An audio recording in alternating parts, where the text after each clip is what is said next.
Which page? Can anyone tell me? Page number 307 था. 307 page number ना. चलिए, तो मैं थोड़ा सा आपको लास्ट क्लास पहले रिवाइज करवा देता हूँ. बहुत सारे बच्चे नहीं थे लास्ट क्लास में. We started sales of goods act 1930. 1930 sales of goods से स्टार्ट की. इस एक्ट के अंदर हम पढ़ने वाले हैं कि सेल क्या होती है, गुड्स क्या होते हैं. मतलब कि सर आप सेल किसको बोलोगे और गुड्स किसको बोलोगे, ये सब सारी चीजें हम पढ़ेंगे. What do you mean by sale? Sale का मतलब होता है जब one person sells goods to other person. इस एक्ट के लिए बता रहा हूँ कि जब एक आदमी दूसरे आदमी को गुड्स बेचता है तो उसको सेल बोला जाता है. जब एक आदमी दूसरे आदमी को गुड्स बेचता है पैसे के बदले. और किसके बदले दिए जाते हैं गुड्स? गिफ्ट भी दिया जा सकता है, छीने, बाटर, बहुत सारे तरीके हैं. इस एक्ट में कौन सा कवर होगा? Only for the purpose of when one person gives to another person. That's bilateral contract. Bilateral मतलब दो आदमी इन्वॉल्व होता है. That's called as sale. इसके अलावा अपने जो इस एक्ट में पढ़ना है वो है गुड्स क्या होते हैं. मोस्ट प्रोबेबली तो गुड्स हम आज ही पढ़ेंगे वैसे तो, कि गुड्स क्या होते हैं वो आज हम पढ़ने वाले हैं. बट थोड़ा सा मैंने लास्ट क्लास में बताया था कि गुड्स क्या होते हैं. गुड्स का मतलब anyone who can tell me what do you mean by goods? Goods क्या होते हैं? Goods mean something in which we deal. Goods वो होते हैं जिसके अंदर हम डील करते हैं, उनको गुड्स बोला जाता है. Simple. Sir what do you mean by we deal? Sir जिस चीज का हमारा बिजनेस है उस चीज को हम गुड्स बोलते हैं. जैसे suppose if I am a pen seller and if I sell muffler. मैं एक पेन सेलर हूं बट मैं एक मफलर सेल करता हूं, तो ये मेरे लिए गुड नहीं है, ये मेरे लिए क्या है? आर्टिकल है. If I sell pen it is a good for me. Is that clear? चलिए इसके आगे अभी हम आगे का स्टार्ट करते हैं. ये और सेल को दो पार्ट में बांट दिया था हमने. One was contract for sale, another was agreement to sell. ये दो पार्ट में हमने सेल को डिवाइड कर दिया था, contract and agreement to sell. Right. Contract का मतलब होता है करंट सेल. कॉन्ट्रैक्ट का मतलब है करंट सेल जो अभी चल रही है. और एग्रीमेंट टू सेल का मतलब क्या होता है? Something is going to happen in future. Credit sale example था इसका. ठीक है. तो श्योरली लास्ट क्लास में जो नहीं थे उनको थोड़ा कम लगेगा. बाकी बैकअप जरूर लीजिएगा आप लोग. आगे की क्लास स्टार्ट करते हैं. आज का टॉपिक है आगे का सेल एंड बेलमेंट में डिफरेंस बताना है. सो एक वन वर्ड आंसर बेलमेंट के आगे लिख लो आप. बेलमेंट का मतलब होता है keeping the goods in the safe custody. Keeping the goods in the safe custody.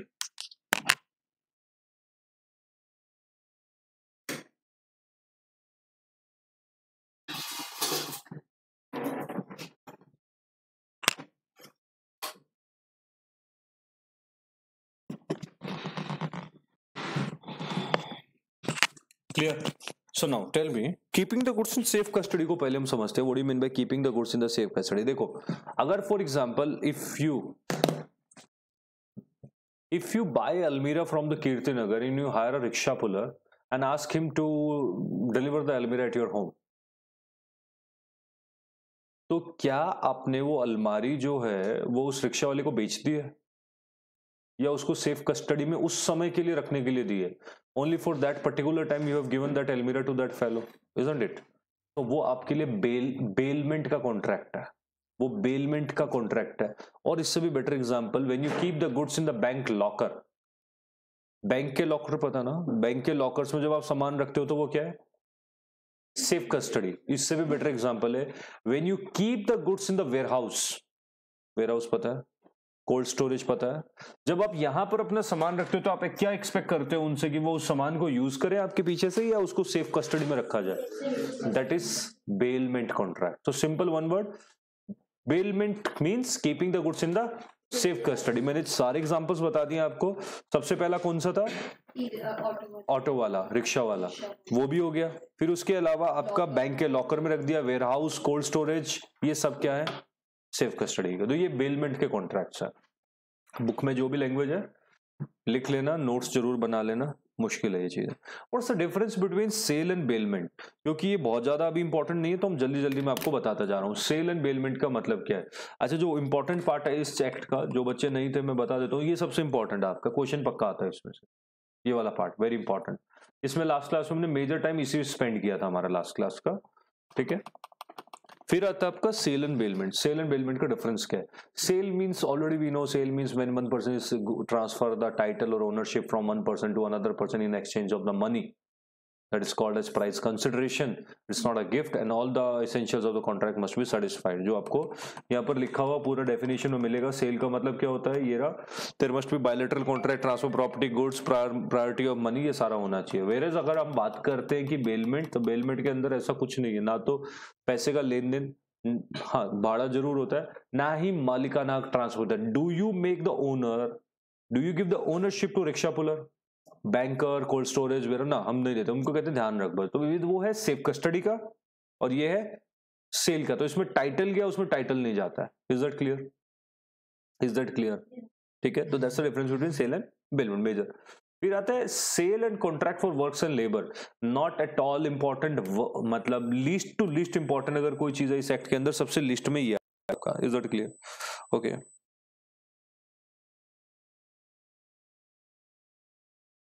Okay.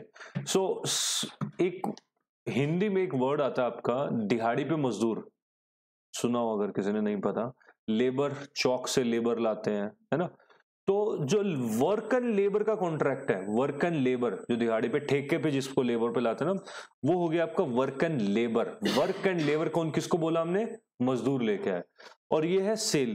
क्या वो मजदूर बिक जाते हैं? खरीदते तो नहीं हो आप उनको. सेल में सामान की बात हो रही है, वर्क एंड लेबर में इंसान की बात हो रही है. इसमें बेचा जा रहा है, इसमें बेचा नहीं जा रहा है. इसमें ये बेसिकली सर्विसेज का कॉन्ट्रैक्ट है. ये किसका है? Services. If I talk about work and labour, तो ये किसका है? ऑब्वियसली दिख रहा है सर्विसेज. फॉर एग्जांपल, मैं आपके साथ एक कॉन्ट्रैक्ट कर रहा हूं तो मैं सर्विसेज दे रहा हूं आपको. वर्क कॉन्ट्रैक्ट है मेरा.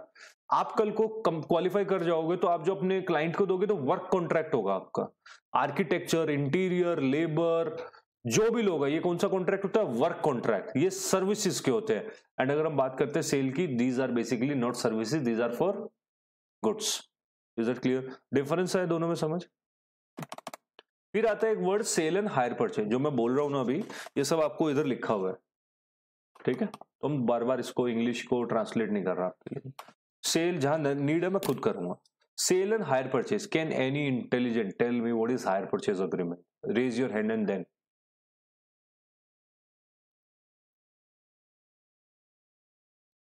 मैं बताऊं आपको पहले? हाँ, आप बताना चाह रहे हो. रेंट से रिलेटेड हायर एंड परचेज, मतलब पहले रेंट पे ले लो और उसके बाद में उसी प्रॉपर्टी को खरीद लो. यही कहना चाह रहे हो आप? या कुछ और कुछ है या यही है? पहले प्रॉपर्टी को रेंट पे ले लिया, फिर उसके बाद में उसी प्रॉपर्टी को अच्छी लग गई तो परचेज कर लिया. आप भी यही कहना चाह रहे हो? ठीक है. और कोई और तुक्का? ये गलत है. That's answer. हाँ, वो right answer. Okay, simple one word में समझ आ जाएगा. Hire purchase.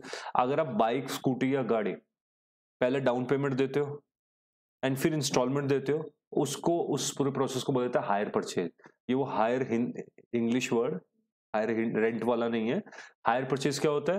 When you give the down payment and then you buy the property. When you give the down payment and when you buy the property. Hire purchase समझ आ गया कौन सा होता है?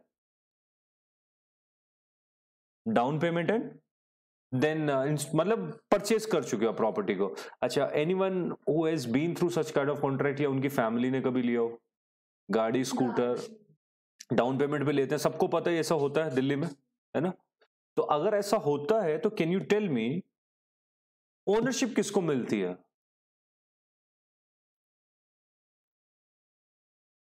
लास्ट में ओनरशिप, और उतने दिन तक हुंडई कंपनी रहती है. By that, if you buy the car from Hyundai, ठीक है, बैंक से लोन लिया आपने या हुंडई ने आपको फाइनेंस कर दिया, तो ओनर वो बन जाता है. लेकिन अगर उसने इंस्टॉलमेंट तो बायर स्टार्टिंग से बन गई थी हमारे पास, वो भी तो है ना जिसमें अग्रीमेंट, जिसमें हम बाद में देते थे. हाँ, तो बायर तो उस फर्स्ट डे से ही बन जाता. जैसे मैंने डाउन पेमेंट दी. बायर नहीं, ओनर. ओनर मतलब सॉरी, जो किसी को अच्छे से पता है, कोई किसी ने खरीदी है कभी डाउन पेमेंट पे गाड़ी, स्कूटर, कुछ? Anyone who has? हाँ, तो बता सकते हो मुझे क्या प्रोसेस क्या होता है? कुछ anything you can tell about this process, कुछ भी, कि कैसे करते हैं. पहले हम शोरूम जाते हैं, वी सेलेक्ट द कार और स्कूटर, वो जो भी व्हीकल हमारा हम सेलेक्ट करते हैं, देन वहीं पे हमें फाइनेंसर मिल जाता है. तो मैं बैंक के पास नहीं जा रहा हूँ, मैं कहता हूँ मुझे हुंडई ही फाइनेंस कर रहा है. वो बैंक के पास जाओ या वो कर रहा हूँ, हमें फाइनेंसर चाहिए, तो there is a financer, Hyundai financer. ठीक है, या बैंकर। तो हमने उससे बात की, उसने कहा सर आपकी 10 लाख की गाड़ी है, आप 3 लाख डाउन पेमेंट करो, 7 लाख है जो 1 लाख कि 7 इंस्टॉलमेंट में दे देना, या फिर 14-50 हजार। Is that clear? ऐसा रहता है। अब मेरा सवाल ये है हायर परचेज।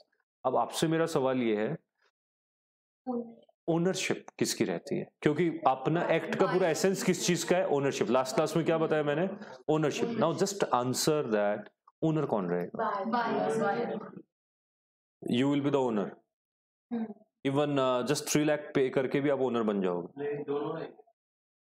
अरे 2 ओनर नहीं हो सकते। मतलब जब आपका मन करेगा आप चला लोगे, और आपके घर के बाहर जब उसका मन करेगा चाबी लेके आएगा, कहेगा मैं भी ओनर हूँ।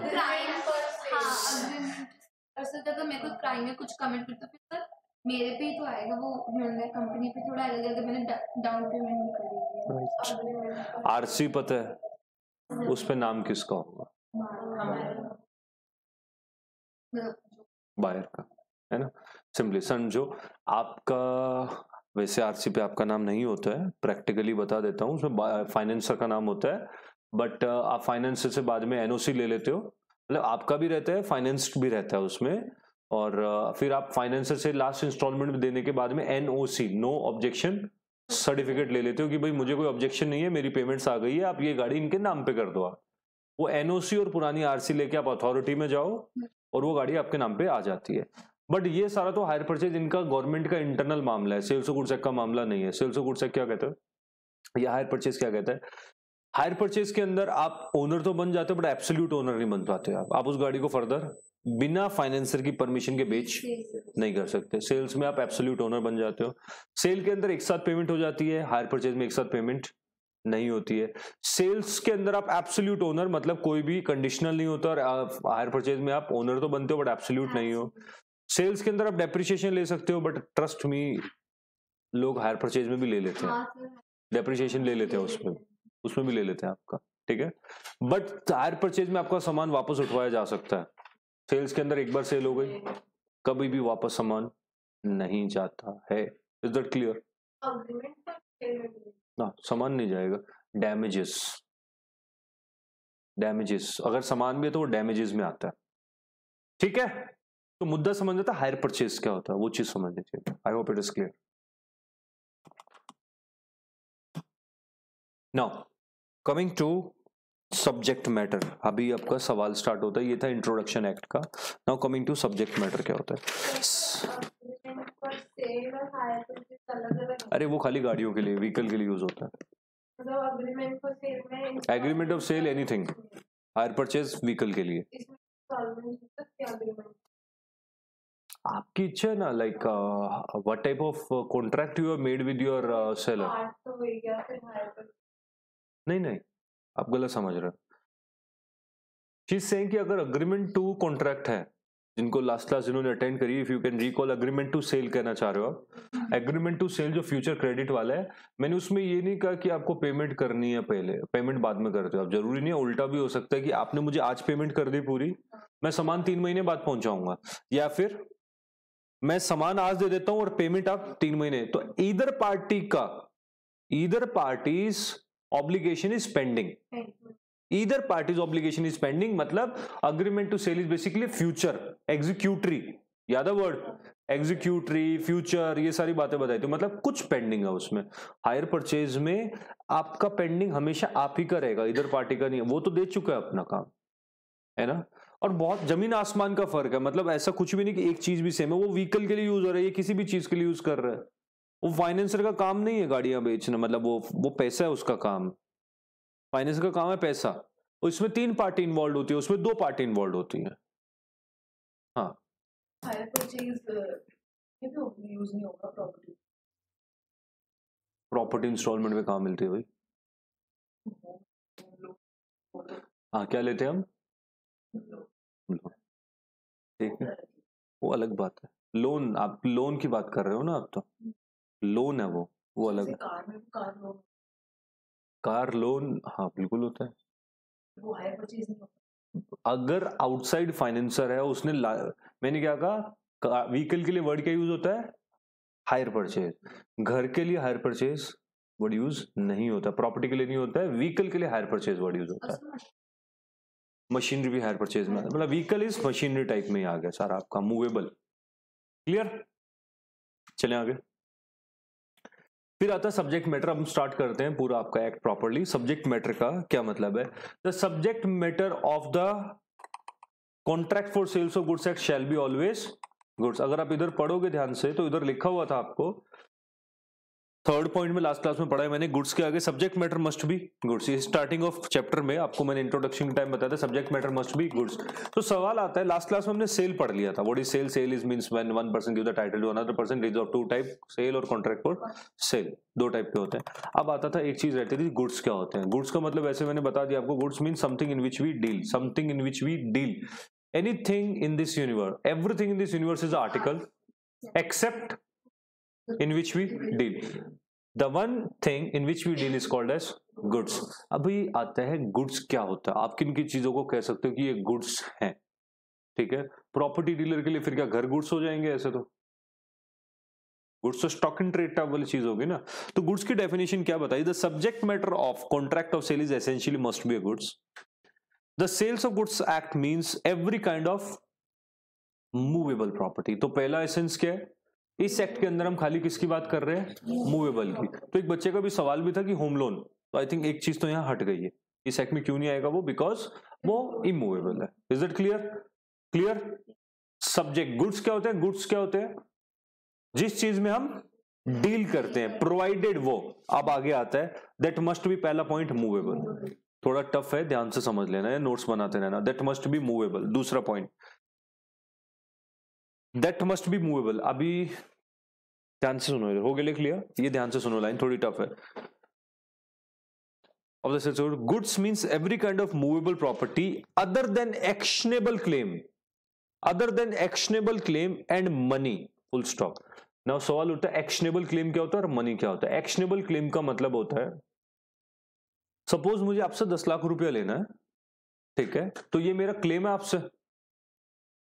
मैंने आपसे 10 लाख लेना है, सपोज 10 लाख लेना है, तो ये मेरा क्लेम है। Is that clear? ये क्लेम है मेरा। क्या मैं इस क्लेम पे एक्शन ले सकता हूं? कुछ भी। मैं चाहूं तो आपको वेव ऑफ भी कर सकता हूं मध्य, और मैं चाहूं तो ड्यू डेट के बाद में आपसे कोई भी कोर्ट का एक्शन ले सकता हूं। ये मेरे लिए क्या है? Actionable claim. Is that clear? Can I sell this claim to someone at 9 lakh? Bills discounting सुना था, पढ़ा ना पहले? तो ये एक्शनेबल क्लेम है, ठीक है। आप बेच दो, आपकी इच्छा है, बट वो गुड्स नहीं है आपके। फिर से, मुझे आपसे 10 लाख रुपया लेना है। Is it clear? ये मेरा क्लेम है, मैं इस पे एक्शन ले सकता हूं, तो मेरे लिए क्या बन गया? Actionable claim. तो सिंपली एक्शनेबल क्लेम मींस क्या है? When you have to, when you have a claim from someone in the monetary term. जब आपको मॉनेटरी टर्म में किसी से पैसा लेना रहता है तो वो क्या होता है? आपका एक्शनेबल क्लेम। तो सवाल आता है, क्या मैं इसको गुड्स बना के बेच सकता हूं किसी को?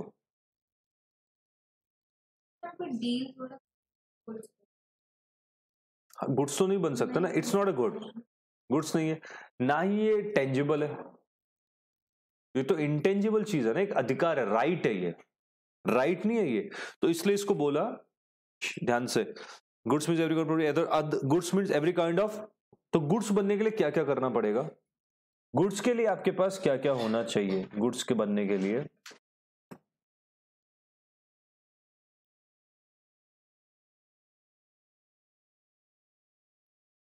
अगर इसको ढंग से करेंगे तो आगे के बहुत सारे क्वेश्चन इजी सॉल्व होंगे आपके। गुड्स के लिए क्या करना है आपको? सबसे पहले मूवेबल, दूसरा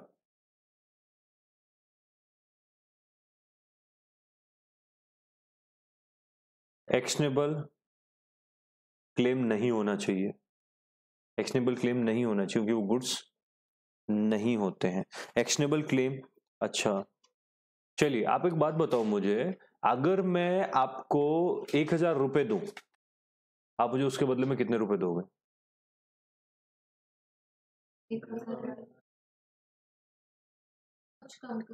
क्यों दोगे कम करके भाई? हाँ, अगर मैं आपको 5-5 के 2 नोट दूं तो आप 1000 का मुझे नोट मत देना, वैसे बंद हो गया।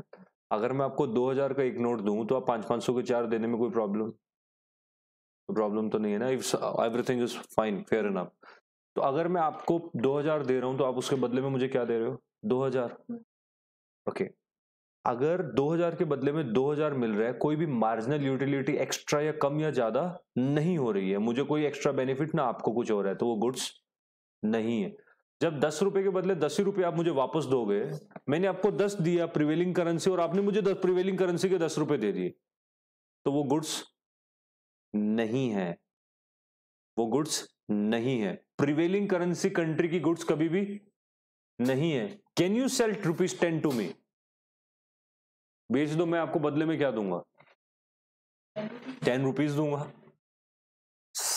Are you able to understand मैं क्या, क्यों ये मनी वर्ड एक लिखा हुआ था आपको बुक में? देखो अगर नीचे लाइन में एक्शनेबल क्लेम एंड मनी लिखा है। देखो हम एक एक ना वर्ड पढ़ेंगे एक्ट का, ढंग से हो जाए हमारे अच्छे से। 2 इन चीजों को इग्नोर करके आगे बढ़ सकते हैं, पर एक एक वर्ड का मीनिंग समझते हैं हम कि दोबारा हमें ये लाइफ में कभी एक्ट ना पढ़नी पड़े। तो एक्शनेबल क्लेम समझ आया। मनी का मतलब, सर मैं आपको 10 रुपए दूंगा, आप मुझे बदले में 10 ही तो दोगे, तो ये गुड्स कैसे कंसिडर कर ले? तो are you trying to say that sir अगर आप मुझे एक 100 साल पुराना 10 रुपए का नोट दो तो उसके बदले शायद मैं आपको 500 रुपए दे सकता हूं। Antique, precious, will that be treated as a goods? या that will be a goods. Precious हो गया ना वो थोड़ा सा, मतलब जिसके बदले में थोड़ी एक्स्ट्रा यूटिलिटी दे रहे हो आप मुझे। ये यहां पर जो वो मनी वर्ड लिखा है वो उसका मीनिंग लिख सकते हो आप ये सारा, ठीक है? तो देखिए फिर से पढ़ते हैं अभी हम, फिर एक एक वर्ड में मीनिंग है अभी यहां पर ध्यान से बुक में। Movable property other than actionable claims and money. तो इसके अंदर क्या क्या चीजें नहीं आएगी? सबसे पहला मूवेबल प्रॉपर्टी होनी चाहिए, एक्शनेबल क्लेम नहीं होना चाहिए, मनी गुड्स नहीं होता है। बट अगर मैं इसी मनी को प्रेशियस बना दूं, मतलब ओल्ड कॉइन्स, क्या ये आपके गुड्स हैं? एग्जाम का question, old coins will be goods और नॉट? हाँ, क्योंकि उनके एक्स्ट्रा पैसे मिलते हैं। क्लियर? होता नहीं है पुराने विक्टोरिया और एक्सेट्रा टाइम के सिक्के की, सर मैंने आई हर्ड समवेयर कि अगर अपने पुराना नोट देते तो 1-1 लाख रुपया, 50-50 हजार रुपए में नोट बिक रहे हैं। गूगल या अमेजन पे डालो, खरीदते कि नहीं पता नहीं। I have a lot old coins. तो मैं उस टाइम सोच रहा, मैंने कहा जिस वक्त मुझे टाइम मिलेगा ना लाइफ में थोड़ा बहुत अपने शेड्यूल में से, तो मैं उनको इकट्ठा करके सेल करूंगा किसी दिन, तो 10-15 लाख करीब इकट्ठे हो जाएंगे उनसे। मेरी एक हैबिट थी पहले पुराने नोट, सिक्के एक्सेट्रा प्रीशियस इकट्ठे करने की। छोटे होते तो होती है आप लोगों की कॉलेज तक, तो due to that habit a lot, काफी सारे इकट्ठे हो गए बड़े प्रेशियस, जो मतलब पशुपतिनाथ के सिक्के होते थे, बहुत पुराने चलते थे, वेरी ओल्ड। फिर तो अंग्रेज आ गए थे ना उनकी जगह पर, लोग उनकी पूजा करने लगे थे, मुगल्स आ गए थे। पशुपतिनाथ तो बहुत पुराने सिक्के होते थे, तो वो सिक्के वो सबसे लेके भी पड़े हुए रहते हैं। तो मैंने न्यूज़पेपर में पढ़ा कि फ्लिपकार्ट पे 1 रुपए का अगर आप नोट डालते हो तो वो आपको 50,000 रुपए में बिक रहा है। 1 रुपए का नोट 50,000 रुपए में बिक रहा है। 2 रुपए का नोट रेयर है, अभी थोड़े मिल नहीं रहे, और कई बेवकूफों ने खरीदे भी है। लिटरली मुझे समवन टोल्ड मी कि हाँ मैंने बेचा है, अब वो झूठ बोल रहे थे या पता नहीं, बट बिके। प्रेशियस है, वो कह रहे हैं बिक रहे हैं, ठीक है। कुछ एक्स्ट्रा थोड़े से अपनी कलेक्शन के लिए भी कुछ लोग खरीद लेते हैं, कुछ शौकीन भी होते हैं खरीद लेते हैं। तो वो इसमें ओल्ड कॉइन्स एक्सेट्रा है, अगर उनकी एक्स्ट्रा यूटिलिटी मिल रही है। बिजनेस में तो यूज नहीं, बिजनेस हाँ कर रहा हूँ मैं, बिजनेस होता है। चांदनी चौक गए हो कभी? चांदनी चौक गए हो? चांदनी चौक पे आप फुटपाथ पे बैठे मिल जाएंगे आपको। आप फतेहपुरी जाइए, फतेहपुरी में साइड में दरीबा कला जाओ। सर मैं नॉर्मली आपको देती हूँ तो वो तो फिर सेल ऑफ गुड में नहीं आएगा, कवर नहीं, क्योंकि मैं उसमें फ्री में दे रहे हो आप मुझे? नहीं सर, आप सर मैं लेती हूँ सर, ओल्ड कॉइन मैंने आपको ही दिया, बट 10 रुपए का ओल्ड कॉइन दिया? हाँ जी आपको दिया, आपने मुझे व्हाट्सएप में 1000 रुपीज। हाँ तो आ गया इसमें, पर सर मैं उसमें डील तो करती हूँ। हम मानेंगे आप डील कर रहे हो आप उसमें, तो वो आर्टिकल नहीं हुआ। बट आप किस में डील करते हो? मैं सपोज कोई और मेरा बिजनेस कुछ और है, मैंने आपको वैसे ही तो कॉन्ट्रैक्ट हो गया आपका और मेरा। ये लास्ट क्लास में बताया था ना मैंने कि अगर आप स्पेसिफिक हो जाओगे तो सेल्स, और नहीं तो वो कॉन्ट्रैक्ट है, तो फिर कॉन्ट्रैक्ट में जाएगा सेल ऑफ गुड के अंदर नहीं कब? आएगा। बट कोई बेवकूफ चाहेगा नहीं ना ये चीज, वो चाहेगा कि मैं सेल्स और गुड्स एक्ट में ही आऊं, इसमें ज्यादा फायदा है आपको, क्योंकि अधिकार ज्यादा हो गए ना, लॉ ज्यादा बेटर है यहाँ पर। कॉन्ट्रैक्ट एक जनरल एक्ट है तो उसमें इतने डैमेजेस भी नहीं है, यहाँ पर आओगे तो आपको बेटर डैमेजेस मिलेंगे, यहीं आना चाहोगे ना। अगर कल को कुछ भी अपने कॉन्ट्रैक्ट में गड़बड़ होती है तो हम दोनों को ही अच्छा, इसके अंदर कवरेज अच्छा मिल रहा है तो हम यहाँ आना चाहेंगे। बट गुड्स क्या है वो ये कहना चाह रहा है, वो ये नहीं कह रहा कि आप डील कर रहे हो कि नहीं, वो ये कह रहा है कि अगर मैं पैसे में डील भी करता हूं कि 10 रुपए ले लो मुझसे, मैं डील भी उसमें करता हूं तब भी वो गुड्स नहीं है।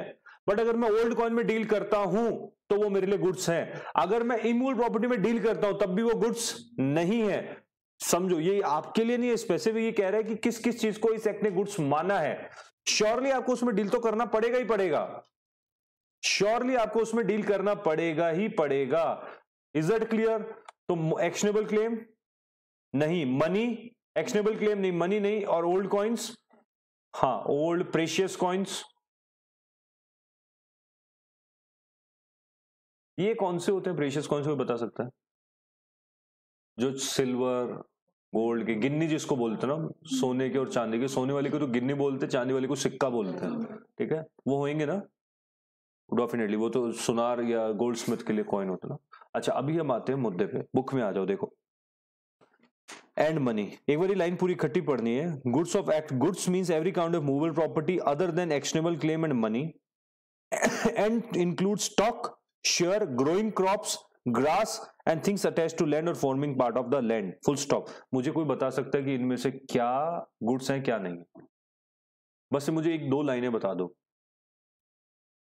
किया हुआ पहले, दो लाइनें बता दो आप मुझे। Raise your hand and have a habit, हाथ ऊपर करके बता,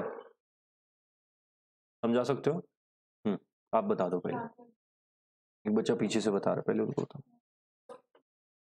हाँ मुझे यहाँ से लाइन समझाओ, क्या कह रहे हैं? मूवेबल प्रॉपर्टी गुड्स हैं, एक्शनेबल क्लेम नहीं है, मनी नहीं है, एंड आगे क्या कह रहे हैं?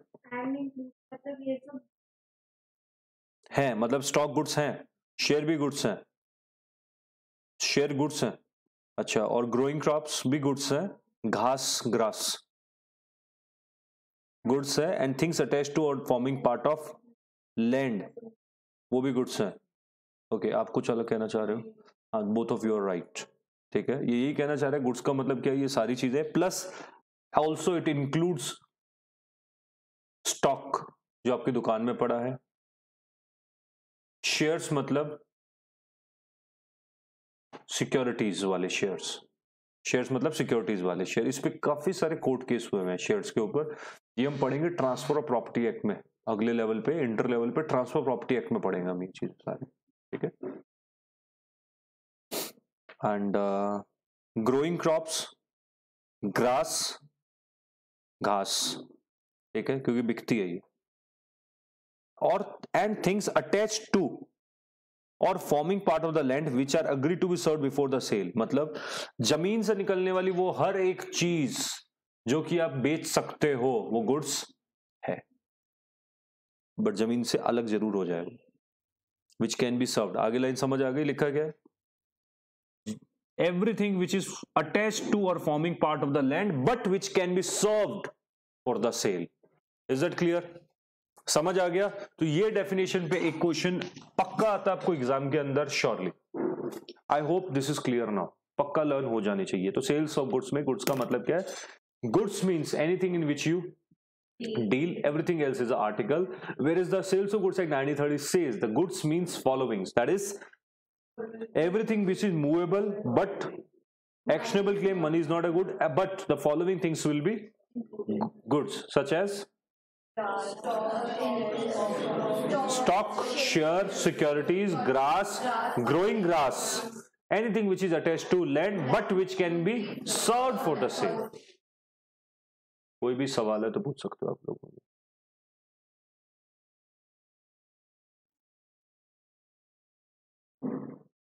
ठीक है, बाकी मैंने नीचे वाले पैरा में जो लिखा है मैंने बता दिया आपको। Actionable claims and money can not be trade as a goods, क्योंकि उनके बदले एक्स्ट्रा यूटिलिटी नहीं मिलेगी। मनी का मतलब क्या होता है यहाँ पर? मनी कहने का मतलब any currency which is prevailing currency of the country. Country की प्रिवेलिंग करेंसी को मनी बोल रहे हैं यहाँ पर, उसको गुड्स नहीं बोला जाएगा। बट नॉट द ओल्ड और रेयर कॉइन्स, जो मैंने आपको बताया कि ओल्ड और रेयर कॉइन्स थोड़े महंगे में बिकते हैं। Old rare coins which may be treated as a goods. An actionable claim क्या होता है वो बताया। Actionable claim means what a person can not make a present use of enjoy और enjoy but what can be recovered by him in the means of suit और action. मतलब समझ आया? मेरे को आपसे कुछ लेना है तो मैं आपसे एक्शन ले सकता हूं उसके फ्यूचर का। Thus a debt due to a man from another, debt मतलब पैसा, from another is actionable claim and can not be sold as a goods although it can be assigned. Although मैं ये कह सकता हूं कि असाइनेबल है ये, कि कोई और मेरे बिहाफ पे जाके कलेक्ट कर सकता है ना। Under the provisions of transfer properties act 1882। Now सवाल आता है, प्लीज आगे ना पढ़े, अब एक बार बुक की तरफ मत देखें। Let me check your intelligence level. Please books को कोई भी ना देखें। Tell me, I have 2-3 questions which I ask in almost every batch. Electricity is a good or not? पढ़ लिया? Be honest. Check yourself. Electricity is a good or not? Yes वाले raise your hand. Touch कर सकते हो, दे सकते हो मुझे? कैसे भाई goods? How can you give it? मेरे को चाहिए 1 किलो इलेक्ट्रिसिटी। वॉट में दे दो।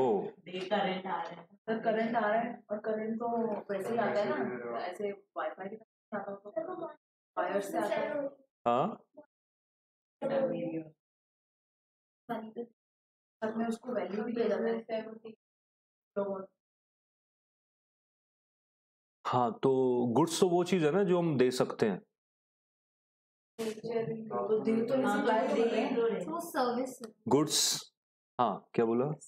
सर्विस है, सर्विस नहीं है। गुड्स है तो दीजिए ना आप मुझे। आई वॉन्ट क्या, किलो वॉट में दे दीजिए मुझे 1 किलो वॉट इलेक्ट्रिसिटी बकेट में डाल के। हाँ तो मूव हो रही है वो। सर वो टेंजिबल तो है। कैसे हुई टेंजिबल बिजली? वो किसी करंट लगेगा। टेंजिबल खाली छूने की नहीं, दिखती भी है। छूती छू, मतलब अलग अलग व्यूज हैं। आप बताओ, मैं आपको कंफ्यूज करने के लिए यहाँ पर, मेरा ही सवाल है तो मैं आपको कंफ्यूज करूंगा। आप कहोगे कि बिक सकती है तो मैं कहूंगा नहीं, आप कहोगे हाँ तो मैं ना। तो आपने अपना जो भी स्टैंड है वो बताओ आप मुझे, वेदर इट्स अ गुड्स और नॉट। फिर अगला सवाल बताता हूं मैं जल्दी से। कोई ना वाला है? ना, ना it's not a good, right? Reason you are saying intangible या सर्विस। आप कह रहे हो सर्विसेज है ये। नो, सर्विसेज है तो जैसे वाटर फैसिलिटी। हाँ उस पे आते हैं अभी। पानी, वाटर तो गुड है, वो तो ऐसे आता है। वाटर, मैं बिस्लरी का बात नहीं कर रहा हूँ। I am not talking about bottle वाला water, I am talking about water. Water उसमें तो वो भी मेजरेबल है, उसको भी हम बकेट में लेते हैं। गिफ्ट ऑफ नेचर है भाई, वो बच्चा कह रहा है। अब मतलब अपने अपने व्यू है, आप बताओ, आप कह रहे हो है। डायमंड भी गिफ्ट ऑफ नेचर है, पर हम उसको भी सेल करते हैं। डायमंड भी गिफ्ट ऑफ अब वो गिफ्ट को ढूंढने में बहुत मुश्किल होती है, ठीक है? वो रेयरली मिलता है, और वो जो पैसे लेते हैं ना वो ढूंढने के लेते हैं, उसको खोजने के। थोड़े दिनों बाद ये भी गिफ्ट ऑफ नेचर है ना, वैसा हो जाएगा। पानी भी बहुत जल्दी ऐसा ही गिफ्ट ऑफ नेचर होने वाला है, जिसको बड़े मुश्किलों से मिलेगा। हाँ चलो अगला सवाल। 2 हो गए। You have a different opinion, कोई एक नहीं आ रहा इन पे। तीसरा गैस। सिलेंडर को मत बोलना, मैंने सिलेंडर नहीं बोला, मैंने बोला gas. In law you have to very very specific. अगर गैस बोला तो गैस अज्यूम मत करना सिलेंडर में पैक करके बिकती है। I am saying gas. Gas services तो नहीं है मैडम।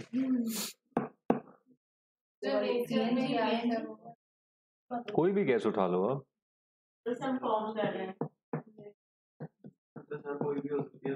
हाँ करो फॉर्म, कोई मना नहीं है, फॉर्म करो, बनी बनाई लाओ, कुछ भी हो। तो फॉर्म तो अर्जी होते हैं, कपड़े में फॉर्म होते हैं। गुड जैसा वो भी मुझे ओपिनियन तो चाहिए सबका, क्या है ये चीज बताएं। क्योंकि सर जितने की भी गैस अगर बनती है तो वो बहुत ज्यादा में ही सेल होती है, मार्जिन यूटिलिटी तो नहीं है ना। बट मार्जिन यूटिलिटी तो क्राइटेरिया था ही नहीं ना कभी।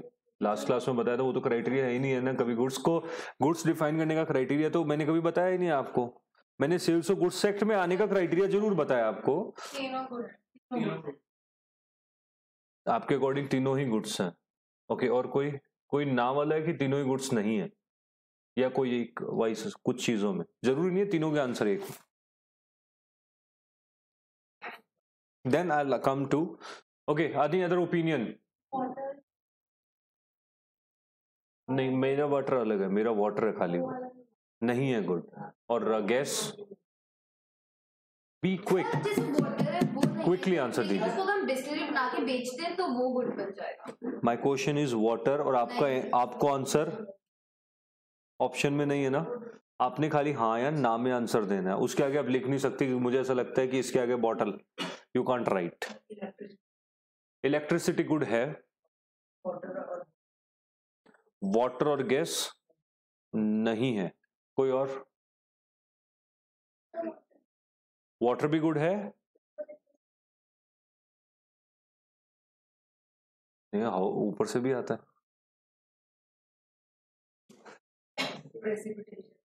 बारिश में भी तो आता है।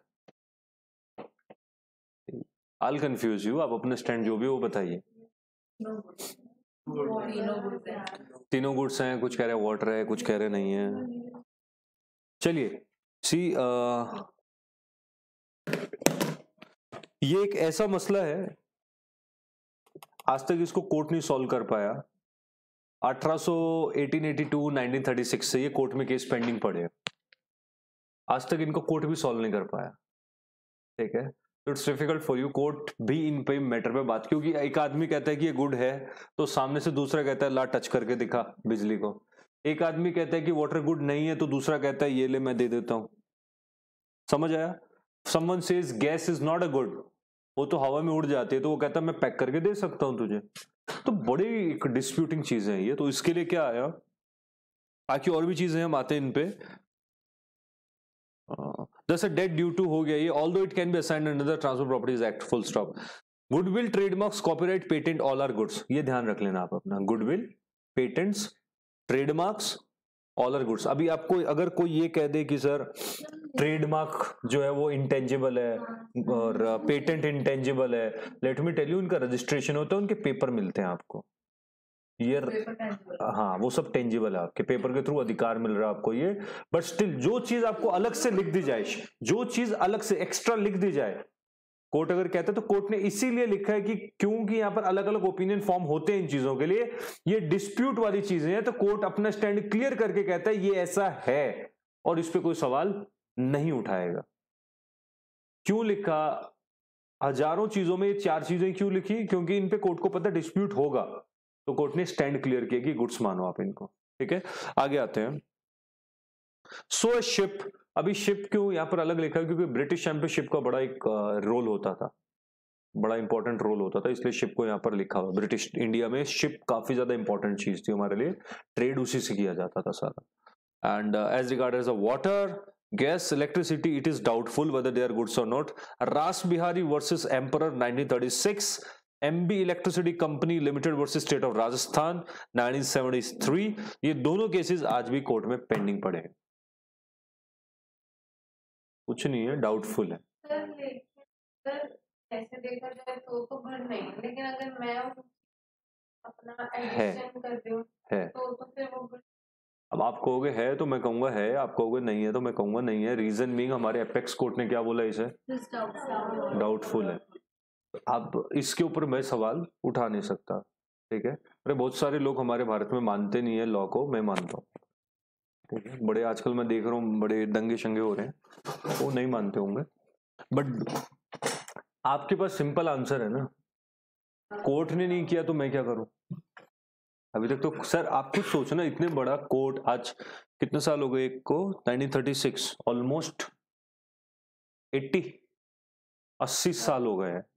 80 सालों में देश आजाद हो गया, पार्टीशन हो गया, तब भी उसको नहीं कर पाए, तो कोर्ट बेवकूफ नहीं है। श्योरली, ट्रस्ट मी, बड़ा इंटेलिजेंट है कोर्ट, क्योंकि इसमें बहुत सारे एक अलग अलग तरीके के पॉइंट्स है सबके। इफ यू से गैस इज देयर, मैं मेरे पास अलग आर्ग्यूमेंट। इफ यू से इलेक्ट्रिसिटी, मैं तो सीधा कहता हूँ टच करो, गिव मी द इलेक्ट्रिसिटी, मुझे 10 रुपए की इलेक्ट्रिसिटी दो। तो अलग अलग पॉइंट्स है सर। Is it clear? तो इन पे हम लर्न करने की जरूरत आई वुड से इसको भूल के दिखा दो आप, क्योंकि इतने टाइम लगा के हम लोग को एक एक वर्ड टू वर्ड पढ़ रहे हैं तो भूलना मुश्किल है। अलग से अगर इन पे एम्फोसाइज करना है तो जरूरत नहीं है, बट हाँ आपके बेटरमेंट के लिए, फ्यूचर के लिए अच्छी चीज है। क्या भूलना है इसमें? रासबिहारी रैमपरर का केस है, एमबी इलेक्ट्रॉनिक्स राजस्थान स्टेट का केस है, जो डाउटफुल वाले 2 केस है, तो भूल नहीं सकते हो, लिमिटेड केसेस है आपके। ठीक है, तो ये टॉपिक खत्म गुड्स का। अब आता है और ज्यादा कंफ्यूज वाला टॉपिक, उसके आगे वो हम पढ़ते हैं। फिर आता है आपका what are the types of goods. Goods क्या, वो समझ आ गया। Goods mean something which we deal, which is a goods. Goods includes grass, crops, etc., etc., etc. thing. It does not include actionable gain of money. है। And- इसमें तो copyright ये movable है, क्या चीज है? ये movable तो नहीं है ना? क्या? Copyright, patent. हाँ हाँ बिल्कुल, मैं जहां जाता हूँ मेरा कॉपीराइट साथ रहता है। Like I wrote few books of, आपके इंटर लेवल की मैंने बहुत सारे लॉ की बुक्स लिखी हुई है। मतलब मैंने आई थिंक ना करते करते 50 से ज्यादा बुक्स लिख दी है लॉ की, और डिफरेंट टाइप ऑफ लॉज, और मोर देन उन बुक्स के अंदर 100 से ज्यादा लॉ है, 100 से ज्यादा मेरी लॉ लिखी हुई है, लॉ की बुक्स। तो मैं जहां जाता हूँ मेरा कॉपीराइट मेरे साथ रहता है, तो वो मूवेबल है। ठीक है, आए मुद्दे पे अभी कोई सवाल किसी का? पक्का? अगला आता है what are the types of goods. तो पहला टाइप ऑफ गुड्स क्या आता है, देखो, एक होता है एग्जिस्टिंग, फ्यूचर, कंटीजेंट। आपको प्रॉब्लम आएगी एग्जिस्टिंग, फ्यूचर में थोड़ी दिक्कत आएगी 1-2 वर्ड्स के अंदर, तो ध्यान से जिसको पढ़ते रहना। सुनो, जो word itself is saying existing का मतलब क्या है? एग्जिस्टिंग का मतलब जो एट प्रेजेंट है, ये एक एग्जिस्टिंग गुड है। If you go to a tailor and says that stitch me a suit, मेरे लिए एक सूट बना के दो, वो कौन सा है? फ्यूचर हो गया। ठीक है, कंटीजेंट एक एक्सट्रीम इजी टाइप का गुड्स होता है, ये दोनों थोड़े टफ है, तो इन पे हम टाइम लगा के पढ़ते हैं ध्यान से। Existing goods are the goods which are either owned और possessed by the seller at the time of contract. या तो हैं, या तो उसके हैं, और या फिर उसके पास हैं। चलिए, उसके पास का मतलब क्या हुआ? मान लो मैंने आपसे उधार पे गुड्स खरीद के रखे हुए हैं, मैं ओनर तो नहीं हूं उनका भी। मैं आपसे गुड्स लिया या 10 की बिक गए तो ठीक है, नहीं तो वापस ला दूंगा। Can I sell them? I can sell them, मेरी पोजेशन में। ऐसा ही तो करते ना आजकल। बिजनेस कैसे करते हैं? हर किसी की पेमेंट करके लाते हो बिजनेस में, या उधार पे होता है वो? उधार पे। तो मेरी पोजीशन में हुआ ना, मैं मालिक तो नहीं हुआ ऐसे उनका, और कई बार मालिक भी है, पोजीशन भी है, दोनों भी हो सकता है कि नहीं? ठीक, आगे देखो। तो गुड्स एग्जिस्टिंग कौन से? इधर दे आर पोजेस्ड, प्लीज या तो सर्कल करो या अपने इनको इंपॉर्टेंट पॉइंट्स को अंडरलाइन, सर्कल, हाईलाइट या लिख लो अलग से। बड़ी मेहनत से आपको एक एक वर्ड पढ़ा रहा हूं मैं, अदरवाइज मैं वैसे इनको ओरली समझा सकता हूं आपको, तो इनको प्लीज देखिए। Either owned, possessed by the seller at the time of the contract, or sale of the goods possessed but not owned by the seller would be an agent or pledge। ऐसा भी तो होता है। अगर for example एक agent जो दुकान में सेल करता है, शॉपर स्टॉप जाते हो आप, from where do you buy jackets और जीन्स एक्सेट्रा, तो एक एजेंट सेल कर रहा होता है काउंटर पे, क्या वो उसका ओनर है? नहीं ना, उसके पोजीशन में हो खाली उस टाइम पे, क्या वो सेल कर सकता है? हाँ, तो एजेंट के थ्रू भी सेल है, और एजेंट के पास अगर गुड्स हैं तब भी वो क्या है? एग्जिस्टिंग गुड्स हैं। और आई थिंक इस पे कोई सवाल नहीं आएगा, समझ आ गया? Existing goods means ownership, possession, खुद के पास या एजेंट्स के पास। Is that clear? आगे existing goods are the specific goods. हाँ, यहां से अब ध्यान से, ये पूरा पैरा बहुत कंफ्यूजिंग है, ध्यान से। Existing goods are specific goods which are identified and agreed upon at the time of contract of sale, full stop। सुनो, आपने फॉर एग्जांपल शॉपर स्टॉप गए, आपने वहां पर एक शर्ट देखी अपने लिए, आपने 100 शर्ट में से बोला कि मुझे वो एक शर्ट चाहिए, I want that particular shirt. वो जब द मोमेंट यू से I want that particular shirt, that is identified, isn't it? आपने 100 में से एक शर्ट मांगी, तो वो क्या हो गई? आइडेंटिफाइड हो गई है वो। ठीक है, existing goods are specific goods which are identified and agreed upon the time of contract of sale. ऐसा ही होता है, क्या वो स्पेसिफिक कर दिया आपने कि मुझे कौन सी चाहिए शर्ट? तो existing goods arrow specific goods, वो स्पेसिफिक कब बनते हैं? Existing is arrow identified, arrow specific. Sir किसी भी चीज को स्पेसिफिक कैसे बनाता है? बच्चा भी कैसे बनाता है किसी चीज को? बता देता है कि मेरे को ये चीज चाहिए, तो आइडेंटिफाई हो गई ना, वो स्पेसिफिक। आगे देखो, full stop. Ascertained goods are either specific, ये लाइन बहुत कंफ्यूजिंग है, ध्यान से 2-3 बार में। असर्टेन्ड गुड्स, असर्टेन्ड को हिंदी में बोलते हैं छांट लेना, अलग से छांट लेना, सेग्रीगेट कर लेना इंग्लिश में। Ascertained goods are either specific at the time of contract, a certain goods are either specific at the time of contract or are ascertained or identified to be contract later on and made specific. Ascertain कौन से होते हैं sir? एक heap of rice है, there is a heap of rice, there is a heap of rice, मतलब बहुत सारा rice पड़ेगा। आपने, मेरे पास 50 kg राइस है, आपने मेरे पास है और आपने बोला कि सर मुझे 5 kg राइस चाहिए इसमें से, मुझे 5 kg राइस चाहिए इसमें से। तो अगर खाली ऊपर वाली लाइन लें तो डिस्प्यूट आ गया, मैंने आइडेंटिफाई कर दिया ना। होमोजीनियस नहीं है ये, मतलब एक जैसी चीजें है ना। आई रिपीट अगेन, अगर ऊपर वाली लाइन पढ़ते तो उसमें लिखा था which are identified by the buyer, वो हो गया आपका स्पेसिफिक गुड्स। बट सर अगर हीप ऑफ राइस है, 50 किलो राइस पड़ा और मैंने आपके गोडाउन में गया, बहुत सारा राइस पड़ा है, मैंने कहा मेरे को इसमें से 5 किलो राइस दे दो, गुड्स तो है ना राइस। मैंने ये बोला कि इसमें से चाहिए 5 किलो राइस, तो ये क्या करा मैंने? आइडेंटिफाई तो कर दिया, स्पेसिफिक कर दिया, करा ना। जैसे ही मैंने आइडेंटिफाई किया, स्पेसिफिक किया, होल्ड इट, जो एग्जांपल दोनों याद हो गए। अब चलिए, अब सुनो मेरे को। मैंने कहा मुझे वो शर्ट चाहिए, वो शर्ट मेरी, मैंने वो शर्ट ली, या वो शर्ट मैंने ली नहीं, काउंटर पे है और मैंने पेमेंट कर दी, और मैंने कहा मैं 5 बजे आके ले जाऊंगा। बाय बिफोर दैट गोडाउन में या शोरूम में आग लग गई, क्या मुझे उस शर्ट का लॉस बेयर करना पड़ेगा? अरे क्यों नहीं, लास्ट क्लास में तो बताया risk follows the ownership. Laptop वाला एग्जांपल लास्ट क्लास याद करो ना। मैं सामने एचपी के शोरूम गया, मैंने कहा मेरे को वो मुझे एचपी का यही लैपटॉप चाहिए, ये वाला, तो उसने मेरे को निकाल के दिया। मैंने कहा मैं आता हूँ 5 मिनट में, बिल बना दो आप, मैं गाड़ी से अपना पैसे लेके आ रहा हूँ। बाय द टाइम आग लग गई। किसका लॉस है? बायर का लॉस है, क्योंकि मैंने आइडेंटिफाई कर दिया, प्लस मैंने कहा ओनरशिप मेरी है, आया ना। 5 मिनट मैं आ रहा हूँ, उसने मना नहीं किया था मुझे देने को। लास्ट क्लास आए थे, मैंने लास्ट क्लास में एक चीज समझाई थी, बड़ी देर लगा कि पैसा यहाँ पर बिल्कुल भी क्राइटेरिया नहीं है। Please take the first class for sure, all of you those who missed it. Is it clear? अच्छा, फिर अब एक चीज दोबारा, मैं गोडाउन में गया, वहां पर हीप ऑफ राइस पड़ा है, मैंने कहा मेरे को इसमें से 5 किलो राइस चाहिए, आग लग गई,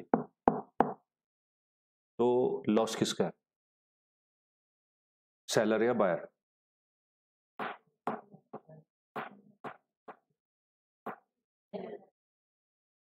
सेलर और बायर।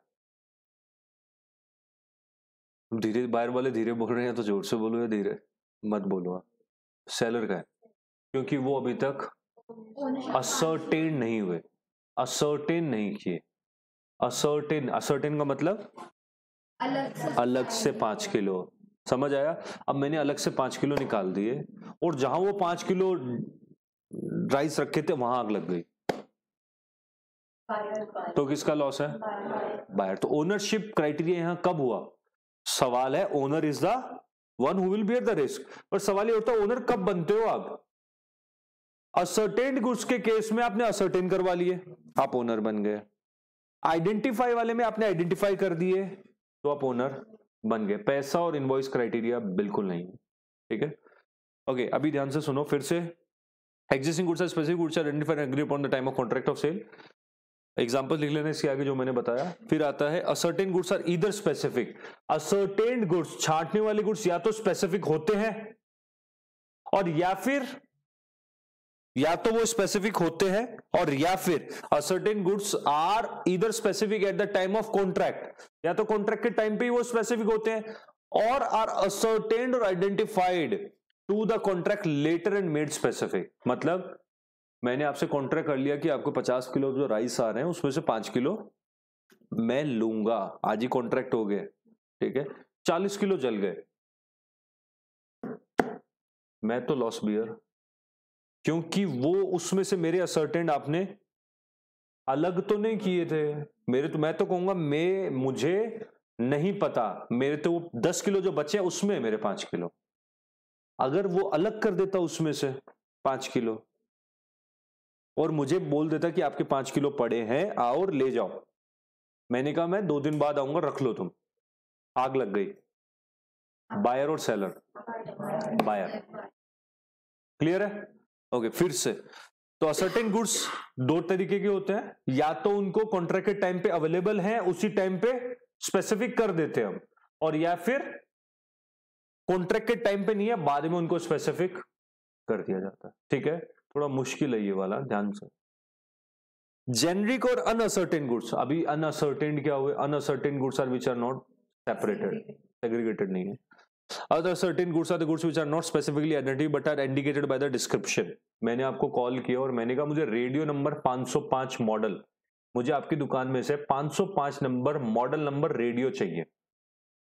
आपके बहुत सारे रेडियो हैं, मैंने कहा मुझे 505 नंबर चाहिए।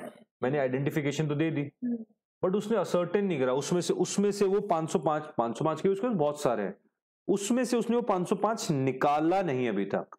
तो आइडेंटिफाई तो हो गए, बट असर्टेन नहीं है, तो इंग्लिश में क्या बोलूंगा? अनअसर्टेन। Is that clear? अब पढ़ो। Generic or uncertain goods are which are not specifically identified but are just indicated by the description. If the merchant agree to supply a radio set from his stock of radio set, मैं ready करता हूं आपको कि मैं आपको radio set supply करूंगा। It is a contract of sale of unascertain goods because it is not known which set will be delivered. मैंने आपको बोला कि मैं 505 नंबर के 10 रेडियो सेट दूंगा और मेरे पास वैसे 500 पड़े हैं, तो ये स्पेसिफिक तो हो गए, असर्टेन अभी तक नहीं हुए हैं। एज सुन as the particular set is separated, अगर मैंने एक पर्टिकुलर रेडियो को सेट को सेपरेट कर लिया, आइडेंटिफाई कर लिया फॉर डिलीवरी, और मैंने आपको ऑब्वियसली इन्फॉर्म कर दिया कि भाई आपका चीज सेपरेट हो गया है, तो इस केस में अब क्या है? And the buyer has notice. Buyer has notice का मतलब मैंने उसको कॉल कर दिया।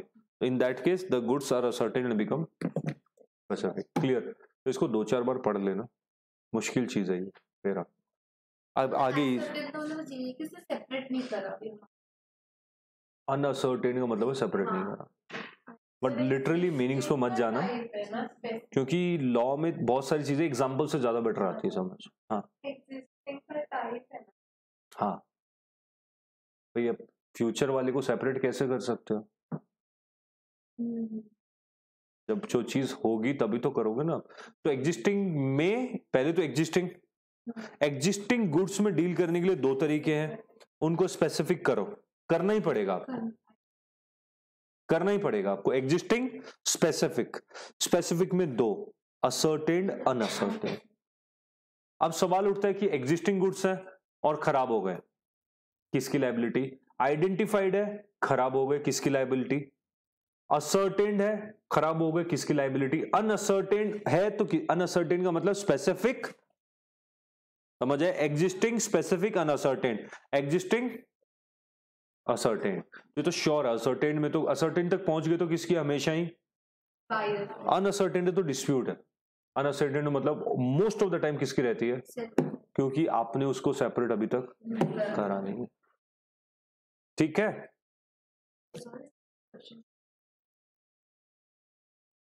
डैमेजेस। ठीक है, आगे चलते हैं। फ्यूचर गुड्स बहुत इजी है। फ्यूचर गुड्स में those goods which are not available at the time of contract but will be made available after the contract. Future goods are the goods to be manufactured or produced or acquired by the seller after the making the contract of sales. A agrees to sell mangoes which will be produced in the garden next season. It is a future, अभी नहीं है ना वो। Next आता है contingent goods. Contingent goods कौन से होते हैं? एक डेफिनेशन सुनो ध्यान से कंटीजेंट की, लाइफ टाइम काम आने वाली है।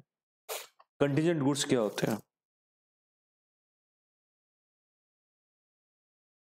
ओके, सुनिए, एक डेफिनेशन सुनो which will help you to always, क्योंकि फ्यूचर में contingent transfer property inter level पे बहुत आएगा और अभी आपको अकाउंट्स में और हर जगह परेशान करेगा ये। What ever will be your definition on accounts, वो आपके अलग फैकल्टी अलग बताते रहते हैं। मैं अपना लॉ से रिलेटेड बता रहा हूँ आपको खाली। एक एग्जाम्पल सुनो। सपोज मैंने आपसे 10 लाख रुपए का क्लेम है, ठीक है? मैं कोर्ट में 30,000 कोर्ट के अंदर मैंने आपके ऊपर एक केस डाल दिया कि मुझे आपसे 10 लाख रुपया लेना है। कोर्ट में केस पेंडिंग है, कोर्ट में केस पेंडिंग है, होल्ड ऑन। अब इसकी डेफिनेशन सुनो। कंटीजेंसी का मतलब, contingent assets means those assets which depends on happening और non happening of some uncertain future event. बस इतना सा याद रखना आपको, बहुत इजी हो जाएगी चीजें आगे। कंटीजेंट एसेट्स कौन सी होती है?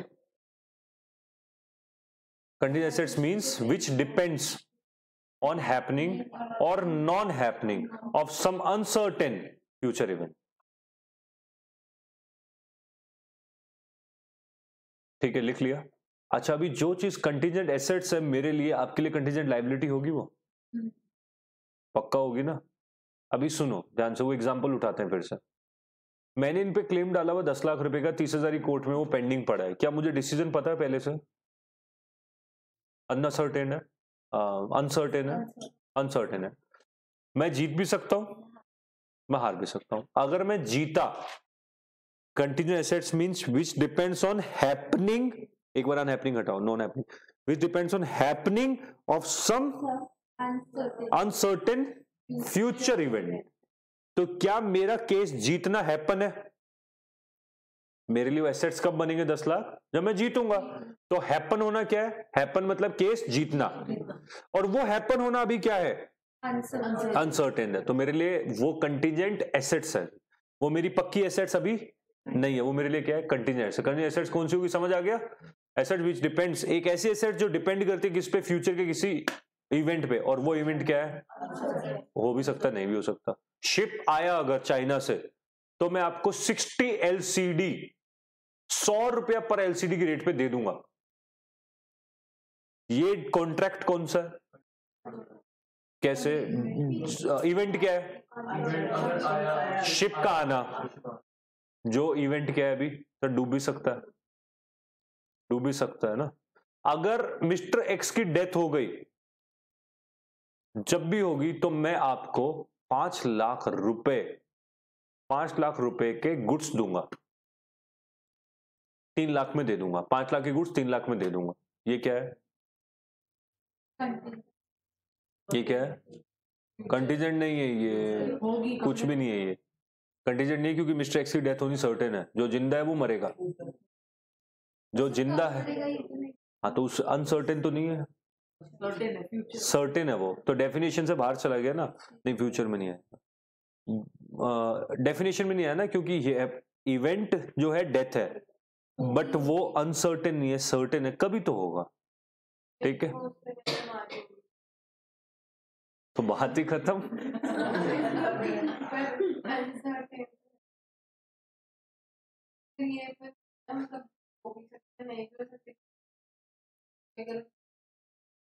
तो आपके लीगल हेयर देंगे कॉन्ट्रैक्ट में। ठीक है, ओके, क्लियर? आगे चले। तो कंटीजेंट गुड्स कौन से? शिप वाला एग्जांपल उठा लो। शिप का एग्जांपल कौन सा था? कंटीजेंट गुड्स का। देखिए शिप आया तो मैं आपको, हाँ नहीं, फ्यूचर में और इसमें नहीं, ये ना कंटीजेंट फ्यूचर का ही एक टाइप होता है वैसे, बट अगर इसकी अलग से डेफिनेशन देखिए, फ्यूचर गुड्स जो है वो श्योरली आएंगे। कंटीजेंट किसी इवेंट पे डिपेंड करते हैं, है वो फ्यूचर का ही टाइप एक, क्योंकि अभी अवेलेबल नहीं है वो गुड्स। ठीक है, एक बार डेफिनेशन पढ़ लेते हैं। Where there is a contract for sale of the goods and the acquisition of which by the seller depends upon the contingency which may or may not happen, such goods are known as contingent goods. Contingent goods fall in the class of future good। तो मैंने क्या कहा, ये future की एक type होती है। A agreed to sell certain TV sets provided he is able to get it from its present owner। तो मिलना नहीं मिलना अभी अनसर्टेन है ये। और शिप वाला एग्जांपल भी सेट हो रहा है यहाँ पर। This agreement is sale is contingent goods in this case if the contingency does not happen. Clear? Sir actual sale कौन से टाइप की गुड्स की होती है? Only and only of specific goods. Actual sale उन्हीं की हो सकती है, ऑब्वियसली जो अवेलेबल है उसी की हो सकती है। Clear? Last line, there can be an agreement to sell only in respect of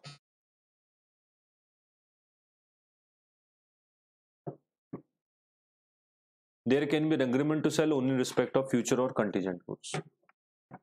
agreement to sell मतलब future। clear? कोई सवाल है यहां तक तो पूछो।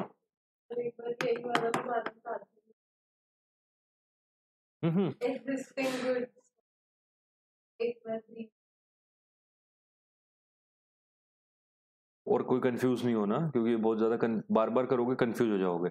ओके, एग्जिस्टिंग गुड्स मतलब वो गुड्स जो अभी अवेलेबल है मेरे पास, सेलर के पास है। तो this is my existing good, ये मेरा एग्जिस्टिंग गुड है। अभी ऐसे मेरे पास 50 है। आप बायर आए मेरे पास, आपने कहा सर मुझे एक रिमोट चाहिए व्हाइट कलर का जिसके ऊपर रेड और ग्रीन और ग्रे बटन हो। ये आपने आइडेंटिफिकेशन दी है, एग्जिस्टिंग गुड्स आइडेंटिफाइड। ठीक है, आपने मैंने पास कितने चाहिए, आपने कहा 10 चाहिए, तो मैंने ऐसे 10 निकाल के अलग रख दिए। ये क्या हो गए, ascertain. Full stop. Is it clear, is it clear? Same आपने कहा कि मुझे ऐसे चाहिए, फोन पे मुझे बोला कि मुझे ऐसे चाहिए, आपके पास है? मैंने कहा हाँ है, आप आ जाओ। तो आपने कहा ठीक है मैं आता हूँ। इन बिटवीन आग लग गई तो सेलर की प्रॉब्लम है ना, तो ये अभी अनअसर्टेन्ड है। स्पेसिफिक तो है, आइडेंटिफाइड भी है, बट मैंने अभी तक अलग नहीं करे, ये अनअसर्टेन्ड है। सिंपल में यही। क्लियर? चलो, thank you very much, that's it for the day. पहले वाले में बायर का फॉल्ट होगा, मतलब